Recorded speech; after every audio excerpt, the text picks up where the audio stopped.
Life മുഴുവൻ ഫ്യൂച്ചറിനെക്കുറിച്ച് stress ചെയ്ത് ഇന്നത്തെ സന്തോഷം നഷ്ടപ്പെടുന്ന ആളുകളാണോ നിങ്ങൾ?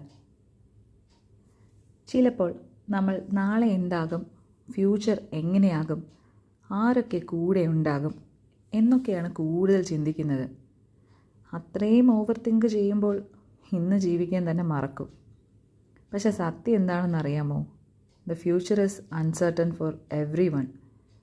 അതുകൊണ്ട് പെർഫെക്റ്റ് ടൈം വരാൻ വെയിറ്റ് ചെയ്യാതെ ചെറിയ സന്തോഷങ്ങൾ ഫീൽ ചെയ്യാൻ പഠിക്കണം. ചില മൊമെൻറ്റ്സ് റിപ്പീറ്റ് ആയിട്ട് വരില്ല ലൈഫിൽ. ചില ആളുകൾ ഫോർ എവർ ഉണ്ടാകില്ല നമ്മളുടെ കൂടെ. ചില ദിവസങ്ങൾ മെമ്മറീസായി മാത്രം ബാക്കിയാകും. അതുകൊണ്ട് നാളെ എന്താകുമെന്ന് പേടിച്ച് ഇന്നത്തെ ജീവിതം നഷ്ടപ്പെടുത്തരുത്. Leave today before it becomes A memory. ഇതും കടന്നു പോകും.